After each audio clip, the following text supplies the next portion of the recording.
Hi Leo, this is your Gem Ini. Tignan natin ang energy mo Leo for today.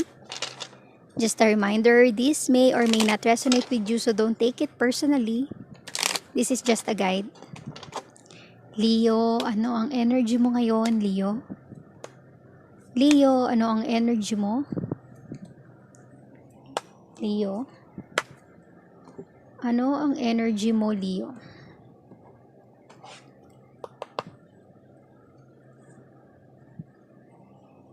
Nine of Swords in reverse, the Tower, Five of Cups in reverse.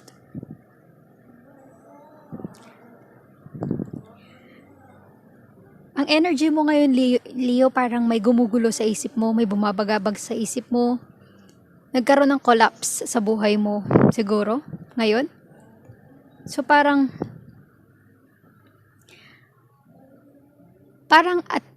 hindi ka at ease sa panahon na to. Nine of Pentacles. Meron bang nag-collapse sa buhay mo, may gumugulo man sa'yo, hindi klaro, na ikaw ay nalilito, pero sagana ka, Leo. Meron kang abundance. Merong isang babaeng nag-aantay sa'yo.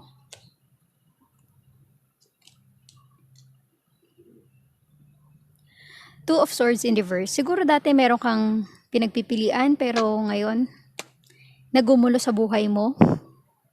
Dati yun, pero ngayon, parang nakapili ka na. Dati, parang hirap na hirap ka sa buhay mo kung ano ang pipiliin mo.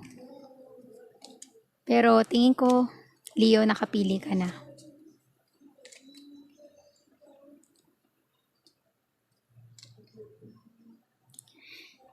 Eight of Cups. At ang pinili mo, hindi mo natatalikuran, Leo. Papanindigan mo na ito. Hindi natin alam kung sa love, sa relationship, sa business, sa career. Pero kung ano man yung pinagpipilian mo noon, ngayon, handa mo nang harapin ang pinili mo. Handa mo nang panindigan. The Hierophant. Ngunit ang pinili mo, hindi sang-ayon ang nakakarami dito. Para kasing hindi siya conventional, hindi siya yung natural. Pinili mo siya out of your desire. Out of your desire, Leo. Hindi man siya sang-ayon sa publiko, sa paligid mo, sa normal na sitwasyon natin ngayon. Pinili mo pa rin siya.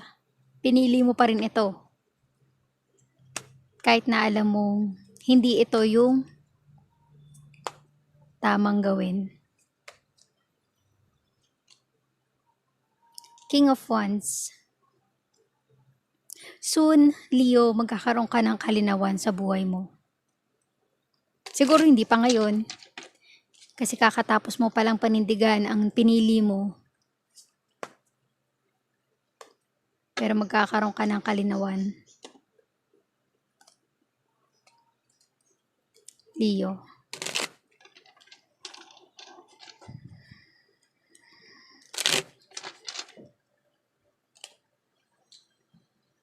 Five of Swords in reverse.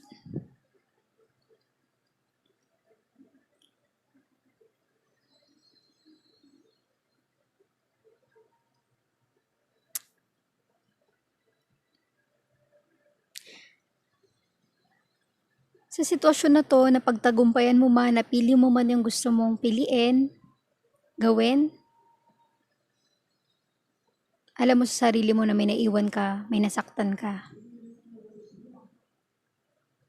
Pero, sigurado ka sa sarili mo na tama ang pinili mo. Kahit na nakagulo ito sa buhay mo, sa isipan mo, sa sitwasyon nyo, pinanindigan mo to, Leo. Pinapanindigan mo.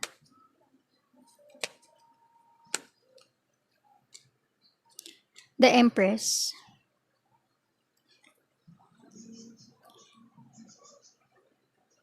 In reverse.